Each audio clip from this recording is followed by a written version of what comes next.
Hari ini kasus meninggal 70 orang sehingga totalnya menjadi 3.241 orang.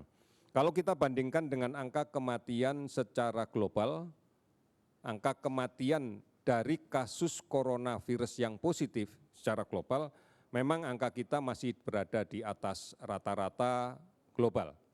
Kita masih berada di sekitar 5,0%, sementara angka global berada di 4,47.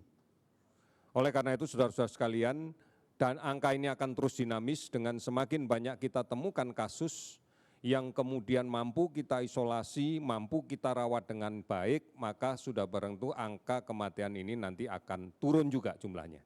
Persentasenya juga akan turun. Angka kesembuhan pun demikian, makin lama akan makin bertambah. Ada 9 provinsi yang kami analisa angka kesembuhannya sudah di atas 80%. Bahkan ada 19 provinsi yang angka kesembuhannya sudah berada di atas 70%. Ini yang kemudian bisa kita jadikan acuan. Hari ini saja ada 19 provinsi yang melaporkan penambahan kasus di bawah 10. Bahkan ada 11 provinsi yang hari ini sama sekali tidak melaporkan adanya penambahan kasus. Namun juga melaporkan banyaknya kasus sembuh. Sebagai contoh misalnya Sulawesi Utara, hari ini melaporkan 10 kasus baru dan 31 sembuh. Kemudian Provinsi Papua, hari ini melaporkan penambahan kasus baru 6 orang, namun juga melaporkan kasus sembuh sebanyak 48 orang.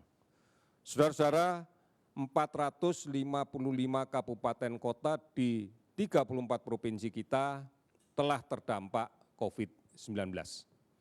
Oleh karena itu kehati-hatian kita mutlak harus kita lakukan dan kita masih melakukan pemantauan terhadap orang dalam pemantauan yang kita tengarai pernah melakukan kontak dekat dengan kasus positif sebanyak 38.748 orang.